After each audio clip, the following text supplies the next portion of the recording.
Direction Nouakchott aujourd'hui pour les rescapés de la 16e édition de l'Africa Eco Race avec encore beaucoup de navigation et de sable au menu.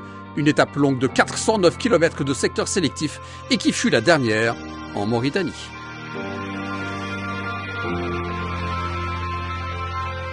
Mathieu Brabant, alias Mataventure, prépare depuis 4 ans cette Africa Eco Race. Le nordiste l'a débuté en Malmoto avec sa Triumph Tiger 900 Walkyrie, mais Mathieu a été contraint à l'abandon lors de la deuxième étape sur casse mécanique. C'est alors qu'Anthony Schlesser lui a proposé cette solution. Il m'a proposé de continuer en fait en raid, donc c'est la catégorie qui n'est pas pendant la course, mais il fallait que je trouve une autre moto. Et le même jour en fait où j'ai eu ma casse mécanique, il y a un autre pilote du Malmoto qui s'est cassé la clavicule malheureusement, Michel, et il m'a proposé en fait de me prêter sa moto pour que je puisse l'emmener jusqu'à Dakar et que je continue comme ça l'aventure pour découvrir l'Afrique.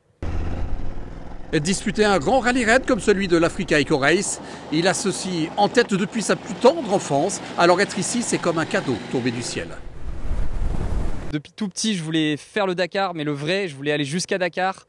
Et là en plus aujourd'hui j'ai une opportunité supplémentaire de vivre ce rêve du Dakar, donc c'est génial. Et pour que son aventure soit encore plus belle, Mathieu roule désormais en raid aux côtés d'une légende, aux côtés de Stéphane Peterhansel en personne. J'ai l'impression de changer d'époque parce que là on a roulé donc dans le WED de Chinguetti qui est une ancienne piste du Dakar avec lui. J'avais vraiment l'impression d'être un pilote avec lui à l'époque, donc c'était vraiment un moment inoubliable. Du côté de la course, Nicolas Charlier n'a malheureusement pas vu la ligne d'arrivée ce vendredi. Le Belge, vainqueur de la 5e étape, a rencontré des problèmes mécaniques à 30 km de l'arrivée. Mathieu Menichelli, lui, a peut-être vu ses chances de top 5 au final s'envoler aujourd'hui. L'Italien a connu des problèmes d'embrayage et prend la 9e place du jour.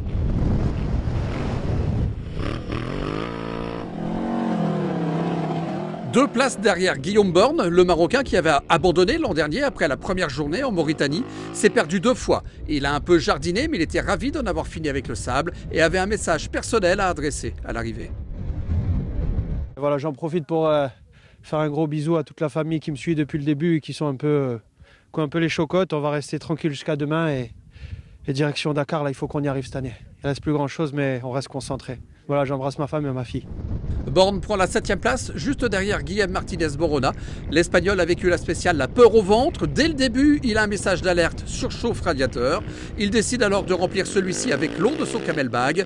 Il franchit tout de même la ligne 6e et premier des Rookie Riders Baya Service. Shinya Fujiwara finit une nouvelle fois dans le top 10. L'ancien champion japonais de trial franchit la ligne en 5 h 20 minutes et 19 secondes. Il est 5e et le premier des Malmoto.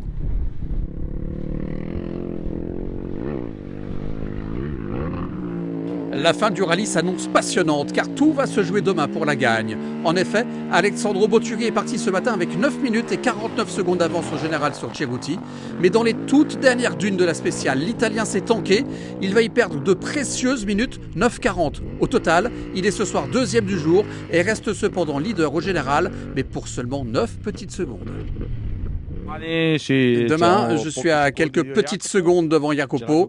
La course va donc se jouer dans les ultimes instants, mais je suis content que cela se termine comme ça. Tout va donc se jouer demain entre Botturi et Ceruti. Le dernier vainqueur de la course signe le scratch du jour et met une pression de folie sur son compatriote italien. Le pilote Aprilia a beaucoup travaillé pour cette 10e spéciale et pour s'offrir une dernière journée de course au Sénégal pleine d'incertitudes. J'ai fait une superbe étape aujourd'hui. J'avais bien préparé cette spéciale, c'était très chouette.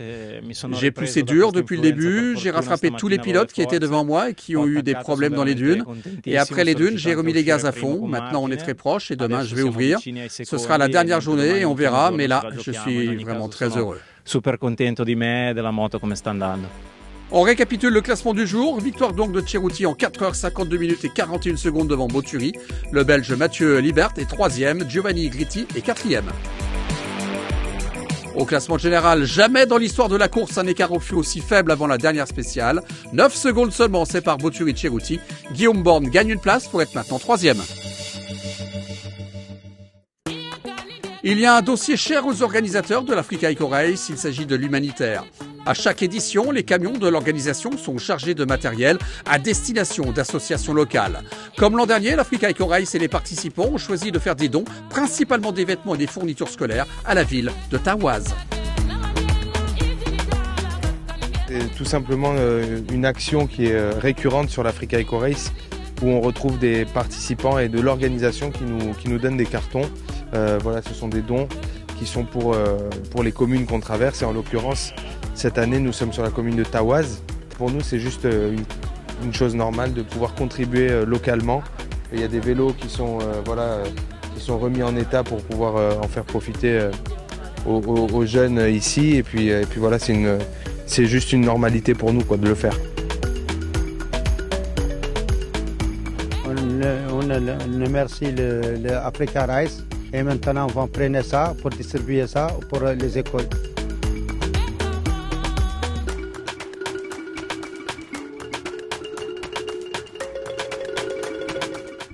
Du côté des autocamions SSV, Gerrit Zurmond termine premier des camions. Le Néerlandais prend la 4e place. Il conforte ainsi sa position de leader des mastodontes du désert au volant de son MAN.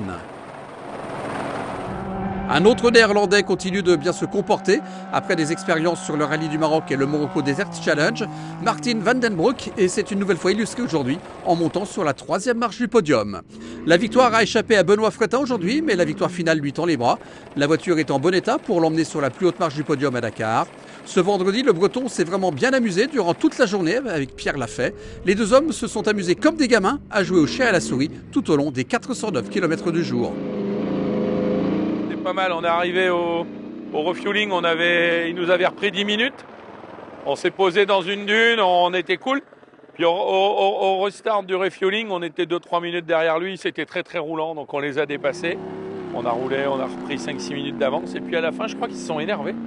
Nous, on voulait pas trop casser, et eux, ils voulaient vraiment la gagner. Donc voilà, on s'est tiré la bourre. Je pense qu'on est arrivé à 2 minutes d'écart. Voilà, c'était sympa. On a bien joué aussi. On a quand même essayé de la gagner. Oui, mais il n'y est pas arrivé, Benoît Fretin, car le scratch a été réalisé par Pierre Lafay.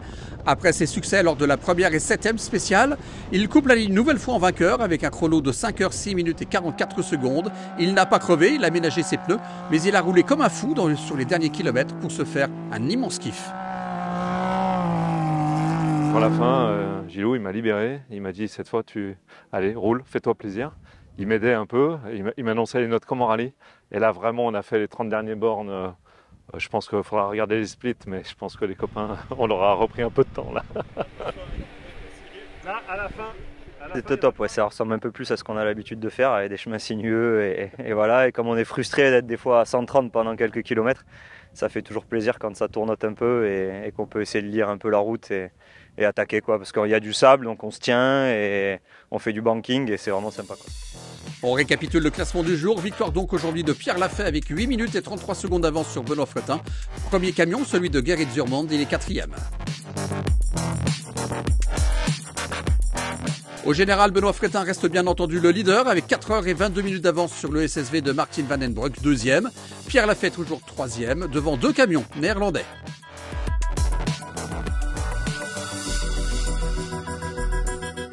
La catégorie historique, c'est une course à part entière, mais c'est aussi l'occasion pour les concurrents de partir à la découverte de contrées fantastiques. Chaque jour, ils s'offrent un voyage unique que seul l'Africa Eco Race peut leur offrir. Leur dernière escale les a emmenés dans un lieu mythique. Aujourd'hui, c'est la 9e étape. Rendez-vous à Forshagan.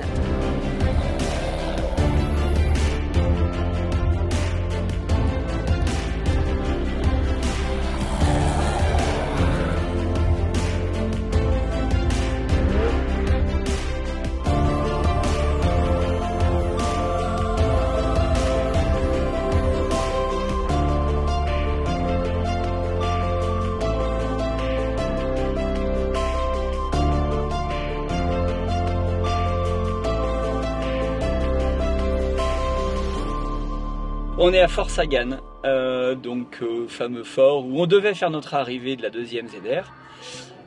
Donc Forshagan est connu pour son film Marceau de Pardieu et tout ce qui s'est passé dans ce fort. Voilà.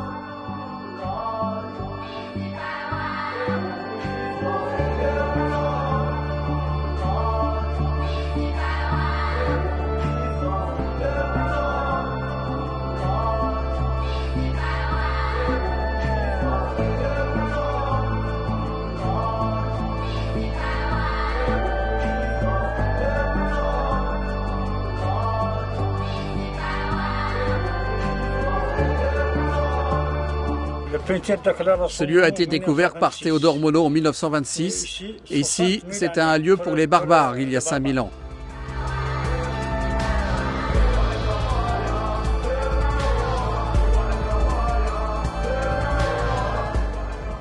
Les 25 traits représentent 25 tribus barbares vieilles de 60 000 ans.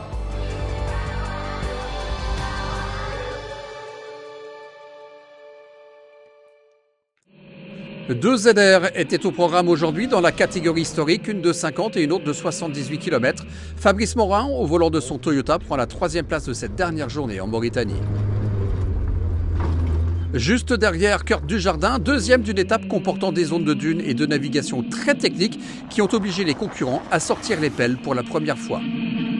Mais la hiérarchie a toutefois été respectée. Le petit ergue qui a posé quelques difficultés aux concurrents n'a guère posé de problème à Eric Claise qui signe une nouvelle victoire d'étape, la 8e depuis le début de l'épreuve. On regarde à nouveau le classement donc de cette 10e étape. Aux 3 premières places, on retrouve Eric Claise et son fils Tom. Devant leurs compatriotes belges Kurt Dujardin et René Leclerc, Fabrice et Magali Morin sont 3e. Au général, pas de changement. Eric Claise reste bien entendu le leader avec 1321 points d'avance sur Kurt Dujardin. Fabrice Morin complète le podium.